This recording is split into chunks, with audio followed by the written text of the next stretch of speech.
yeah, broke the tacks on this. This is just temporary until I can finish the tie rods and finish these tie rod mounts.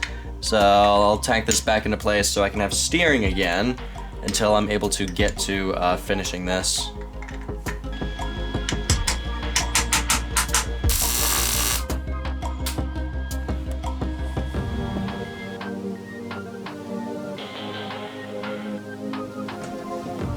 Alright, we got steering again. Alright, let's continue working on this project. I know we took a little break from this, but let's get back to it. Now, before we reinstall the engine, the transmission, the seats and all this kind of stuff, before we do that, let's start working on the stuff that's going to be hard to reach once those things are installed, like the center chain. We need to add the chain guides for that, the chain tensioner. We need to add the shifting mechanism for the two-wheel drive, four-wheel drive disconnect. We need to add paneling for the chain tunnel. Also, we are going to have to be running the radiator hose in the chain tunnel, so we should add protection for that. In worst case, if the chain snaps, we don't also want it taking out the radiator hose. So first, let's start working on the chain guides and the chain tensioner.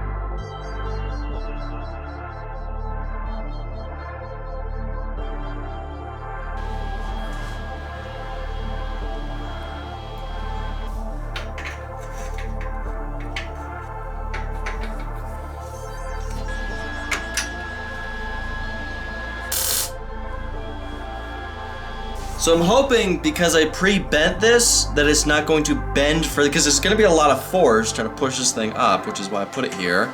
So hopefully, because I bent it, there'll be a pulling force rather than a bending force on this. I don't know. We'll find out if this works.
Yeah, you know this stuff is low friction when it does this.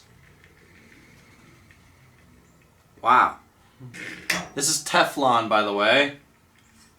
So I've been told that this is the best stuff for chain guides or chain, whatever they're called. That's kind of impressive.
Alright, chain guides are pretty much done. Now I know these look a little complicated, but I had to do it this way because of how long this chain is.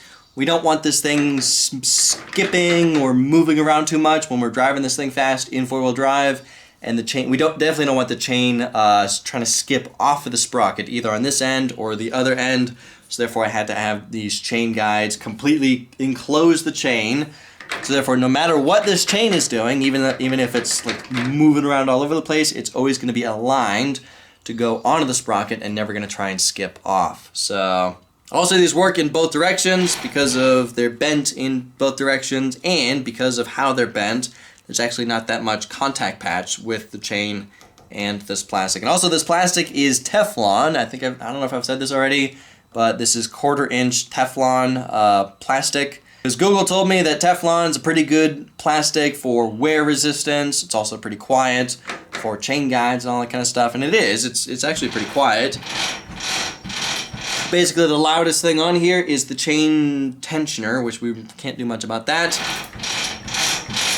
And it's not actually that loud. So anyway, next let's work on the shifting mechanism, however we're going to do this, to be able to engage and disengage this to engage four-wheel drive. So therefore we can add shift linkage to a lever that's going to be somewhere right here, so therefore we can engage and disengage this while we're in the driving seat.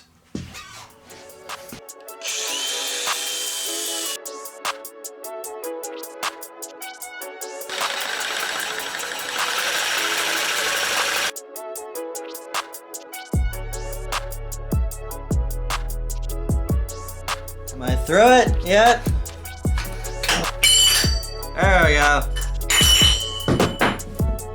So I had to cut this off anyways because we have to make room for the brake caliper.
Alright, so I was looking through the bin of random brake calipers that I have, and I found this. Originally I was thinking of using this one because, I don't know, it seems a little bit bigger, but after looking at it, it's only a 2-piston brake caliper, and with the way that this mounts on here, it's a little bit in the way of... There you go. It's a little bit in the way of the shift linkage. I don't know, it's not really going to work, so I did find this one. This one is a little bit smaller, but it is a 4-piston brake caliper with a little bit larger pads, and it actually fits perfect on here. It's not in the way of anything. It can still allow for this to move, and actually this mount, it directly lines up with the mount for the bearing, so we can simply weld that to that. And then this mount, we can simply just connect to this, so this is actually perfect, and it should have a little bit more braking power because it is a 4-piston brake caliper with a little bit larger pads than this one.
Like I've said before, I want to panel or cover this entire chain tunnel, so therefore we can't accidentally like grab the chain or stick our foot in here accidentally or anything like that. So for the sides, I have this.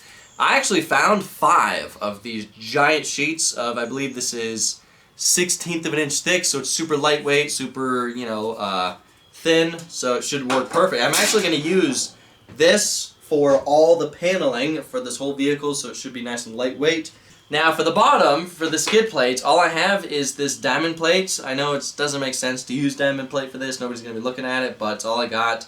It's actually perfect size. It's 9.5 inches wide, which is the exact width that this is, so it's perfect size.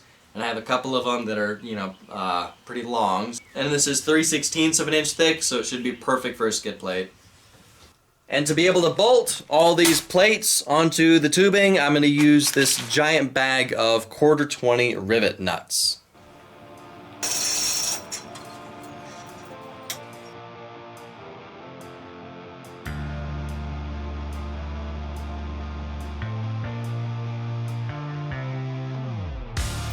Alright, that should make it a little bit easier to work underneath this thing. Seems safe enough. Hopefully this thing doesn't crush me. There we go. Now it's safe. If it falls, it crushes this instead of me. Hopefully.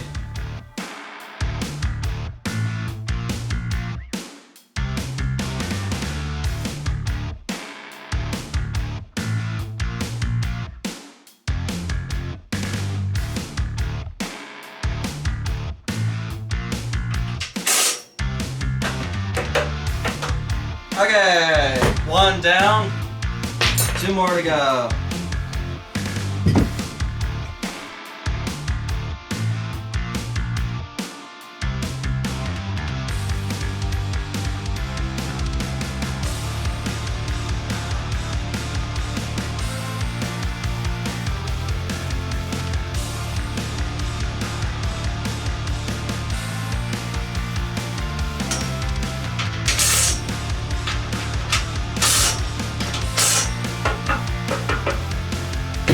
Alright, that one's done.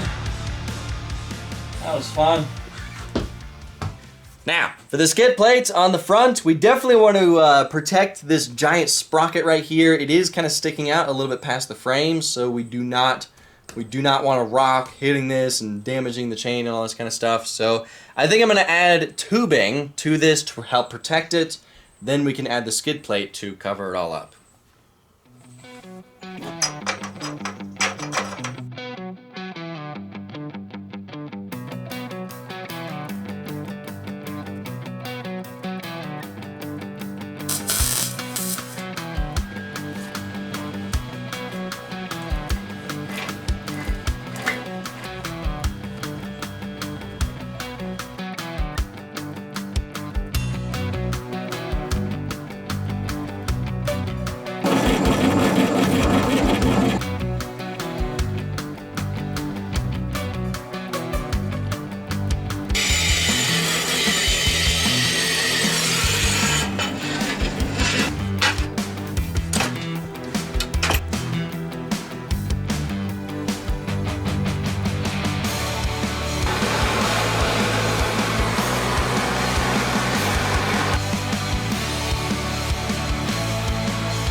Not the prettiest, but it's a skid plate. Doesn't really have to look pretty. It's on the bottom. Yeah, the second one is a lot better. I turned down the amperage a little bit because this side was just a little too hot. I was melting it a little too fast, so yeah, this side's a little bit better.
Alright, so the middle skid plate is pretty much done. Now let's continue working on adding the paneling to the chain tunnel.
Alright, so we got most of the stuff for the chain tunnel pretty much finished. We got the chain guides, the chain tensioner installed, we got the 2-wheel drive, 4-wheel drive disconnect installed, we got the rear brake caliper installed. Got most of the paneling done on this thing, as well as the skid plates underneath. We still need to do the skid plates for the whole tail section, but we can do that later. Also, I can't yet install the panel for the top section right here because we still need to add the shifters for the engine, the secondary transmission, as well as the shifter for the 2-wheel drive, 4-wheel drive disconnect. So once we install that, then I can add that final panel. And I am considering, just for the coolness factor, of adding plexiglass instead of aluminum, so therefore we can see the chain and verify it's spinning and all that kind of stuff. I think that would kind of help making sure it is in 4-wheel drive and 2-wheel drive. And I don't know, I think it'd be kind of cool to be able to see the chain in there. So anyway, next video we get to try and finish the front suspension and drive setup for the front. We need to finish the CV axles, get those finalized, and we need to also hook up the they're not pneumatic. I keep wanting to call them pneumatic. They're vacuum locking hubs. We need to hook up those, get those working, so therefore we can engage and disengage the front hubs, get those locked. We need to install the front brake calipers. We need to finalize the tie rod mounts on the spindles, and do all that stuff. I also need to get, I need to order limiting straps for this thing. So I'll measure, you know, how long we need them for the front as well as the rear, and order those. We need to install limiting straps on this thing. Yeah, looking at this thing, there's still a lot of stuff we got to do to this before we can start the wiring to try and get the engine running. So it's just, this is how long it takes to build something of this scale from scratch. So anyway, guys, that's it for this video. Thank y'all for watching. I'll see ya in the next video.